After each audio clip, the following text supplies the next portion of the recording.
Hello everyone. Today we will discuss about the origin of the statistics, means how did the statistics took birth. So this is the completely new subject to you guys, but no need to worry. The subject is not so difficult yet as you all think. In fact, like accountancy, you can score out in this subject also, as it includes problematic part. So now coming to the concept today, we will start with origin of the statistics. As I said in last class, statistics is completely dependent on numbers. So we'll start with origin and how this statistics got developed with time. So when man started counting the things in his surroundings, then statistics took birth. ಯಾವಾಗ ಮನುಷ್ಯ ತನ್ನ ಸುತ್ತಮುತ್ತಲಿಂದ ಅಥವಾ ತನ್ನ ಎನ್ವಿರಾನ್ಮೆಂಟಲ್ಲಿ ಏನಿರುತ್ತಾ ಅದನ್ನೆಲ್ಲ count ಮಾಡೋಕ್ಕೆ ಶುರು ಮಾಡ್ತಾನಲ್ಲ, ಆವಾಗ statistics took ಬರ್ತ್. First ಎನಿಸಿಯನ್ ಟೈಮಲ್ಲಿ ಅವರು ಯೂಸ್ ಮಾಡ್ತಾ ಇರೋದು ಸ್ಟ್ಯಾಟಿಸ್ಟಿಕ್ಸ್ ಅಂತ ಅವ್ರಿಗೆ ಗೊತ್ತಿರಲಿಲ್ಲ. ಬಟ್ ಗ್ರ್ಯಾಜುವಲಿ ಅದು ಡೆವಲಪ್ ಆಗ್ತಾ ಏನಾಯಿತು, ಅದೊಂದು ಸಪ್ರೇಟ್ ಬ್ರ್ಯಾಂಚ್ ಆಗಿ ಡೆವಲಪ್ ಆಯಿತು. When people started expressing their ideas in numbers, for example, members in family.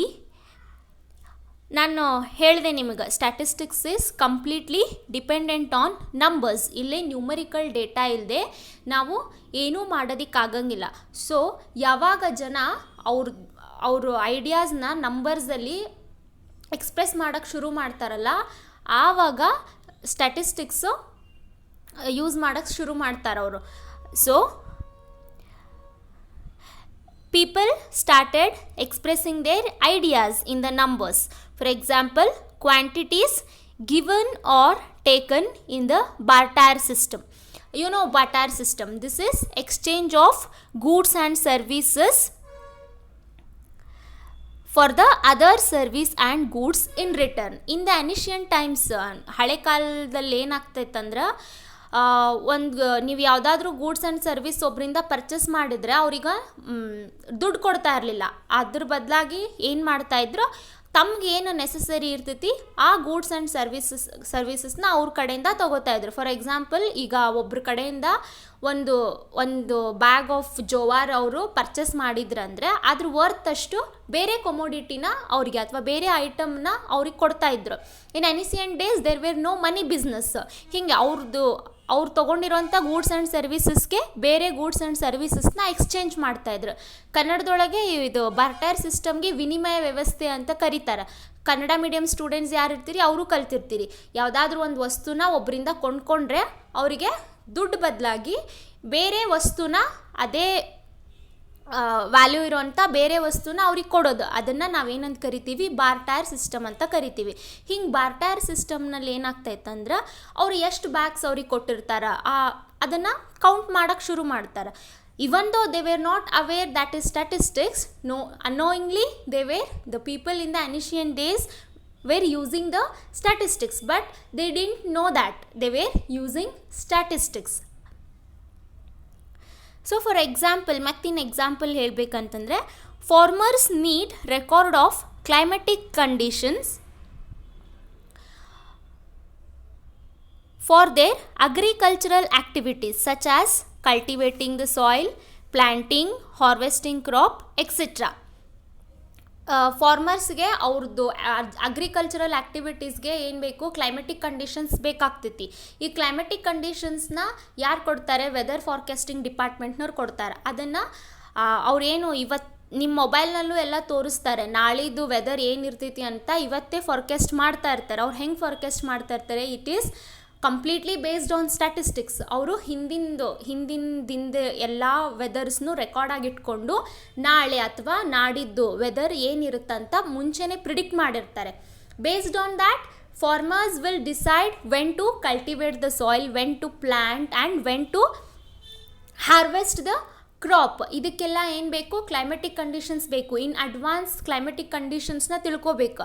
ಅದನ್ನ ಹೆಂಗೆ ಪ್ರಿಡಿಕ್ಟ್ ಮಾಡ್ತಾರೆ, it is based on statistics. They take a use of statistics tools and they forecast the weather. ಮುಂದಿನ ನಾಳಿಂದು ಅಥವಾ ನಾಡ್ದಿದ್ದು weather ಏನಿರುತ್ತೆ, ಇವತ್ತಿನ ವೆದರ್ನ ಇಟ್ಕೊಂಡು ಅವ್ರು ನಾಳೆ ನಾಡ್ದಿದ್ದು ವೆದರ್ನೆಲ್ಲ ಪ್ರಿಡಿಕ್ಟ್ ಮಾಡ್ತಾರೆ. ಪ್ರಿಡಿಕ್ಟ್ ಮಾಡೋದಂದರೆ ಎಸ್ಟಿಮೇಟ್ ಮಾಡೋದು, ಒಂದು ಅಂದಾಜು ಕೊಡ್ತಾರೆ. ನಾಳೆ ಇಷ್ಟು ವೆದರ್, ಇಷ್ಟು ಬಿಸಿಲಿರ್ಬೋದು ಅಥವಾ ಇಷ್ಟು ಮಳೆ ಆಗ್ಬೋದು ಅಂತ ಅವ್ರು ಏನು ಮಾಡ್ತಾರೆ, ಒಂದು ಪ್ರಿಡಿಕ್ಟ್ ಮಾಡ್ತಾರೆ. ನಿಮ್ಮ ಮೊಬೈಲಲ್ಲೂ ಎಲ್ಲ ತೋರಿಸ್ತಾರೆ, ನಾಳೆ ಮೇ ಬಿ ಥಂಡರ್ ಸ್ಟ್ರೋಮ್ ಇರ್ತೈತಿ, ಸೊ ನೀವು ಇಂಡೋರ್ಸಲ್ಲಿರೋದು ಒಳ್ಳೆಯದು ಅಂತ ಇದೆಲ್ಲ ನಿಮ್ಮ ಮೊಬೈಲ್ನಲ್ಲಿ ತೋರಿಸ್ತಾ ಇರ್ತಾರೆ, ನೀವು ನೋಡಿರ್ತೀರಿ. ಅದೆಲ್ಲ ಹೆಂಗೆ ಅವ್ರು ಫಾರ್ಕ್ಯಾಸ್ಟ್ ಮಾಡ್ತಾರೆ, ಹೆಂಗೆ ಪ್ರಿಡಿಕ್ಟ್ ಮಾಡ್ತಾರೆ ಅಂತಂದರೆ ಸ್ಟ್ಯಾಟಿಸ್ಟಿಕ್ಸ್ನ ಯೂಸ್ ಮಾಡಿಕೊಂಡು ಪ್ರಿಡಿಕ್ಟ್ ಮಾಡ್ತಾರೆ. ಮತ್ತು ಇನ್ನೊಂದು ಎಕ್ಸಾಂಪಲ್ ಹೇಳಬೇಕಂದ್ರೆ ಫಿಶಿಂಗೆಲ್ಲ ಮಾಡ್ತಾ ಇರ್ತಾರಲ್ಲ, ಇದರ ಸೈಡು ಸೀಸ್ ಸೈಡೆಲ್ಲ ಫಿಶಿಂಗ್ ಮಾಡ್ತಾ ಇರ್ತಾರೆ. ಈಗ ಸಪೋಸ್ ಮುಂದೆ 4-5 ದಿವಸ ಮಳೆ ಬರ್ತೈತಿ ಅಂತ ಅವ್ರಿಗೆ ಮುಂಚೆ ವೆದರ್ ಫಾರ್ಕ್ಯಾಸ್ಟ್ ಡಿಪಾರ್ಟ್ಮೆಂಟ್ನವ್ರಿಗೆ ಗೊತ್ತಿದ್ರೆ ಅವರು ನ್ಯೂಸಲ್ಲಾಗಲಿ ಅಥವಾ ಪೇಪರ್ಸಲ್ಲಾಗಲಿ ಕೊಡ್ತಾರೆ, ಮುಂದಿನ 4 ಡೇಸ್ ಏನಿರುತ್ತೆ ಅದು ಜೋರಾಗಿ ಮಳೆ ಬರ್ತೈತಿ, ಸೊ ಫಿಶಿಂಗ್ ಹೋಗೋದು ಏನು ರಿಸ್ಕ್, ಸೊ ಯಾರೂ ಫಿಶಿಂಗ್ ಹೋಗಬಾರ್ದು, ಫಿಶಿಂಗ್ ಹೋದರೆ ಮೇ ಬಿ ಅವ್ರ ಜೀವಕ್ಕೆ ಅಪಾಯ ಆಗ್ತೈತಿ, ಸೊ ಯಾರೂ ಫಿಶಿಂಗ್ ಹೋಗಬಾರ್ದು ಅಂತ ಹೇಳಿ ಅವ್ರು ಮುಂಚೆನೇ ಅವರಿಗೆ ವಾರ್ನಿಂಗ್ ಕೊಟ್ಟಿರ್ತಾರೆ. ಅದೆಲ್ಲ ಹೆಂಗೆ ಗೊತ್ತಾಗುತ್ತೆ ಅವ್ರಿಗೆ, ಹಿಂದಿನ ದಿವಸದ್ದೆಲ್ಲ ವೆದರ್ ಫಾರ್ಕ್ಯಾಸ್ಟ್ ಏನು ಇರುತ್ತೆ, ಹಿಂದಿನ ದಿವಸದ ವೆದರ್ ರೆಕಾರ್ಡ್ಸ್ ಏನಿರ್ತೈತಿ ಅದನ್ನೆಲ್ಲ ಅವರು ಇಟ್ಕೊಂಡು ಮುಂದಿಂದು ವೆದರ್ ಏನಾಗುತ್ತೆ, ನಾಳೆ ನಾಡ್ದು ಆ ವಾರದ ವೆದರ್ ಏನಾಗುತ್ತಂತ ಅದನ್ನು ಮುಂಚೆನೇ ಪ್ರಿಡಿಕ್ಟ್ ಮಾಡ್ತಾರೆ. So that is how statistics is being used in all the fields.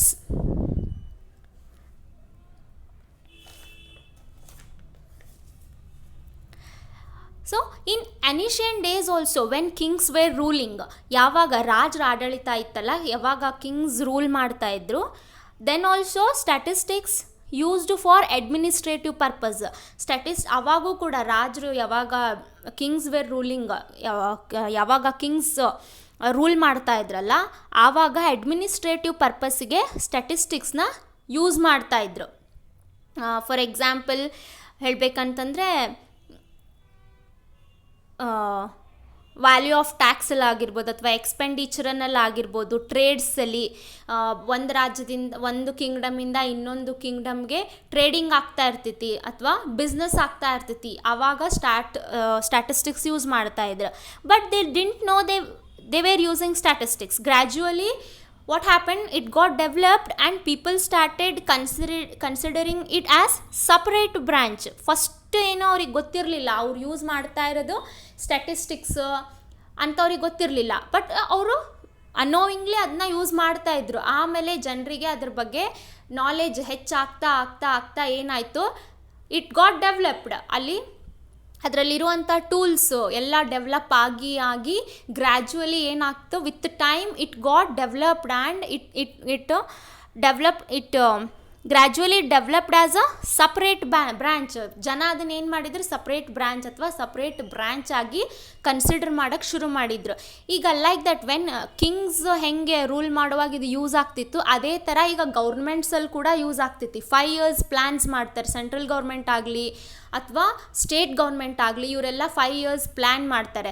ಎಕನಾಮಿಕ್ಸಲ್ಲಿ ಅಲ್ಲೆಲ್ಲ ಏನು ಮಾಡ್ತಾರೆ, ಸ್ಟ್ಯಾಟಿಸ್ಟಿಕ್ಸ್ ಯೂಸ್ ಮಾಡ್ತಾರೆ. ನಿಮ್ಗೆ ಎಕನಾಮಿಕ್ಸಲ್ಲಿ ಮುಂದೆ ಕಲಿತಾ ಹೋದಂಗೆ ನಿಮಗೆ ಬರ್ತೈತಿ ಇನ್ಕಮ್, ಎಕ್ಸ್ಪೆಂಡಿಚರ್, ಸಪ್ಲೈ, ಡಿಮ್ಯಾಂಡ್, ಇದೆಲ್ಲ ಏನು, these are the related variables. ಇದನ್ನು ನಾವು ಏನಂತೀವಿ, ವೇರಿಯೇಬಲ್ಸ್ ಅಂತ ಕರಿತೀವಿ. ಅವೆರಡು ಈಗ ಇನ್ಕಮ್ ಮತ್ತು ಎಕ್ಸ್ಪೆಂಡಿಚರು ಏನಾಕೈತಿ, ಎರಡು ಒಂದಕ್ಕೊಂದು ಸಂಬಂಧ ಇರ್ತಾವೆ.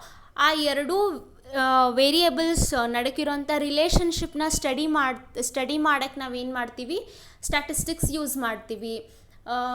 ಹೀಗೆ ಎಲ್ಲ ಫೀಲ್ಡಲ್ಲೂ ನಿಮ್ಮ ಕಾಮರ್ಸಲ್ಲಿ ಇರ್ಬೋದು, ಬಿಸ್ನೆಸ್ಸಲ್ಲಿ ಇರ್ಬೋದು. ಈಗ ಬಿಸ್ನೆಸ್ಸಲ್ಲಿ ಯಾವುದೇ ಒಂದು ಪ್ರಾಡಕ್ಟ್ಸ್ದು ಕ್ವಾಲಿಟಿನ ಅಶ್ಯೂರ್ ಮಾಡಬೇಕಂತಂದ್ರೆ ನಾವೇನು ಮಾಡ್ತೀವಿ, ಸ್ಟ್ಯಾಟಿಸ್ಟಿಕ್ಸ್ ಯೂಸ್ ಮಾಡ್ತೀವಿ. ನೆಕ್ಸ್ಟ್ ಇಯರ್ ನಿಮ್ಗೆ ಐತಿ SQC ಅಂತ ಒಂದು ಬ್ರ್ಯಾಂಚ್ ಐತಿ, ಸ್ಟ್ಯಾಟಿಸ್ಟಿಕಲ್ ಕ್ವಾಲಿಟಿ ಕಂಟ್ರೋಲ್ ಅಂತ ಒಂದು ಬ್ರ್ಯಾಂಚ್ ಐತಿ. So it ensures the quality of the product. ಯಾವುದೇ ಒಂದು ಕ್ವಾಲಿಟಿನ ಮಾರ್ಕೆಟಿಗೆ ಬಿಡೋಕ್ಕೆ ಮುಂಚೆ, ಅದ್ರದ್ದು ಪ್ರಾಡಕ್ಟ್ನ ಮಾರ್ಕೆಟಿಗೆ ಬಿಡೋಕ್ಕೆ ಮುಂಚೆ ಅದ್ರದ್ದು ಕ್ವಾಲಿಟಿನ ಅಶ್ಯೂರ್ ಮಾಡಬೇಕು. ಅಲ್ಲಿ ತನಕ ಜನ ಅದನ್ನು ಯೂಸ್ ಮಾಡೋಂಗಿಲ್ಲ. ಆ ಕ್ವಾಲಿಟಿನ ಅಶ್ಯೂರ್ ಹೆಂಗೆ ಮಾಡ್ತಾರಂದ್ರೆ ಯೂಸಿಂಗ್ ಸ್ಟ್ಯಾಟಿಸ್ಟಿಕ್ಸ್ ಮಾಡ್ತಾರೆ. ಆ್ಯಂಡ್ ಯಾವಾಗಲೂ ಜನ ಒಂದೇ ಥರದ ಪ್ರಾಡಕ್ಟ್ಸ್ನ ಯೂಸ್ ಮಾಡಲ್ಲ. With the time the taste and customs of the people will get change. So with that time ಆ ಟ್ರೆಂಡ್ಸು, ಹಿಂದಿನ ಕಾಲದ ಜನ ಉಪಯೋಗಿಸೋಂಥ ಪ್ರಾಡಕ್ಟ್ಸ್ನ ನಾವೀಗ ಯೂಸ್ ಮಾಡೋದಿಲ್ಲ, ಇಸಂಟ್ ಇಟ್? ಸೊ ಆ ಟ್ರೆಂಡ್ಸು ಎಲ್ಲ ಏನಾಗ್ತಾ ಚೇಂಜ್ ಆಗ್ತಾ ಬಂತು. ಆ ಟ್ರೆಂಡ್ಸ್ನ ಸ್ಟಡಿ ಮಾಡೋದಕ್ಕೆ ಟೇಸ್ಟ್ ಆಫ್ ದ ಪೀಪಲ್ ಅಥವಾ ಕಸ್ಟಮ್ಸ್ ಆಫ್ ದ ಪೀಪಲ್, ಅದೆಲ್ಲ ಏನು ಟ್ರೆಂಡ್ಸ್. ಆ ಟ್ರೆಂಡ್ಸ್ನ ಸ್ಟಡಿ ಮಾಡೋದಕ್ಕೆ ಏನು ಮಾಡ್ತಾರೆ, ಸ್ಟ್ಯಾಟಿಸ್ಟಿಕ್ಸ್ ಯೂಸ್ ಮಾಡ್ತಾರೆ. ನೆಕ್ಸ್ಟ್ ಕಲಿತೀರಿ ನೀವು ಟೈಮ್ ಸೀರೀಸ್ ಅಂತ ಕಲಿತೀರಿ, ಅದರೊಳಗೆ ಈ ಟ್ರೆಂಡ್ಸ್ ಎಲ್ಲ ಬರ್ತೈತಿ. So this is how statistics got developed and people considering it as a separate branch. ಬೇಕಾದಷ್ಟು ಟೂಲ್ಸ್ ಎಲ್ಲ ಡೆವಲಪ್ ಆಗ್ತಾ ಬಂತು. ಆಮೇಲೆ ಎಲ್ಲ ಫೀಲ್ಡಲ್ಲೂ economics, business, education, weather forecast, medical, ಎಲ್ಲ ಫೀಲ್ಡ್ ಒಳಗೂ ಸ್ಟ್ಯಾಟಿಸ್ಟಿಕ್ಸ್ನ ಯೂಸ್ ಮಾಡ್ತಾ ಬಂದರು. ನಾವು it is a very big vast subject. ಯಾಕಂದರೆ ಎಲ್ಲ ಫೀಲ್ಡ್ ಒಳಗೂ ನಾವು ಇದನ್ನು ಯೂಸ್ ಮಾಡ್ತೀವಿ. ಇದು ಸ್ಟ್ಯಾಟಿಸ್ಟಿಕ್ಸ್ ಇಲ್ಲದೆ ಇರೋವಂಥ ಫೀಲ್ಡ್ ಯಾವುದೂ ಇಲ್ಲ. ಎಲ್ಲ ಫೀಲ್ಡಲ್ಲೂ ನಾವು ಇದನ್ನು ಯೂಸ್ ಮಾಡೇ ಮಾಡ್ತೀವಿ.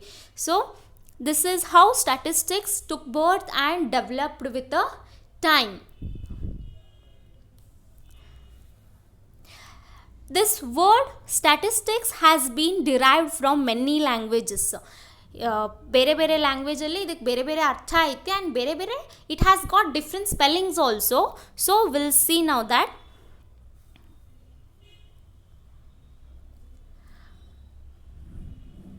the word statistics have been derived from Latin word status, or the Italian word statista, or the German word statistic, or the French word statistic, which means political state.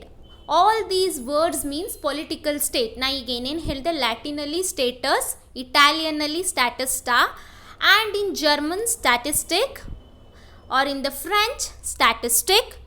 ಈ ಎಲ್ಲ ವರ್ಡ್ಸ್ದು meaning ಏನು, political state. Because in ancient days this statistics got used in administrative purpose. So all this word means political state.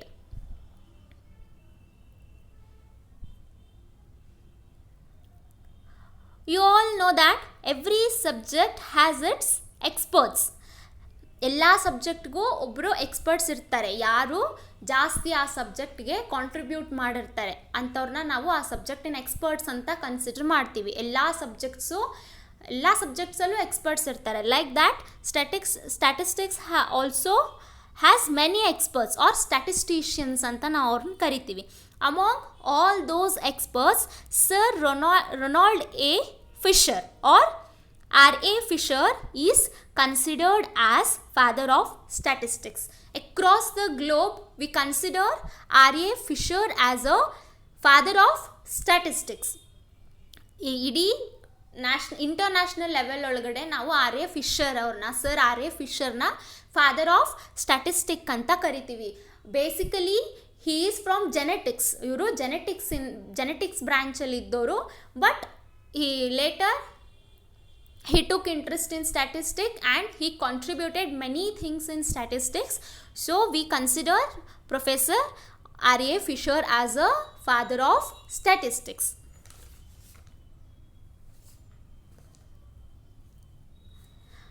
In India, ನಾವು ಇಲ್ಲಿ ಇಂಡಿಯಾದೊಳಗಡೆ we consider Prashant Chandra Mahalanobis as a Indian father of Indian statistics. PC Mahalanobis ಅಂತಲೂ ಕರಿತೀವಿ, ಪ್ರಶಾಂತ್ ಚಂದ್ರ ಮಹಲ್ನೋಬಿಸ್ ಅಂತಲೂ ಕರಿತೀವಿ. ಅವ್ರಿಗೆ ನಾವೇನಂತೀವಿ, father of Indian statistics ಅಂತ ಕರಿತೀವಿ. Across the globe we consider R.A. Fisher as father of statistics. But in India we consider Prashant Chandra Mahalanobis as a father of statistics. Okay, first ಯಾವಾಗ 5 years plans ಶುರು ಆಯ್ತಲ್ಲ, ಫಸ್ಟ್ ಇಂಡಿಪೆಂಡೆಂಟ್ ಆದಮೇಲೆ, India independent ಆದಮೇಲೆ ಆ 5 year ಪ್ಲ್ಯಾನ್ಗೆಲ್ಲ ಇವರು ಪ್ರಶಾಂತ್ ಚಂದ್ರ ಮಹಲ್ನೋಬಿಸ್ ಏನಿರ್ತಾರೆ ಅವ್ರು ಕಾಂಟ್ರಿಬ್ಯೂಟ್ ಮಾಡಿರ್ತಾರೆ. ಸ್ಟ್ಯಾಟಿಸ್ಟಿಕ್ಸ್ ಯೂಸ್ ಮಾಡಿಕೊಂಡು ಅಲ್ಲಿ 5 years ಪ್ಲ್ಯಾನ್ ಮಾಡೋಕ್ಕೆ ಅವ್ರು ಕಾಂಟ್ರಿಬ್ಯೂಟ್ ಮಾಡಿರ್ತಾರೆ. So we consider PC Mahalanobis or Prashant Chandra Mahalanobis as father of Indian statistics. So in next class we discuss about the definition of statistics. Actually, this definition has two senses, singular sense and plural sense. So we'll discuss all these things in the next class. Okay, thank you. I hope you understood this class. If you have any doubts, you can ask me. Okay, we'll continue in the next class.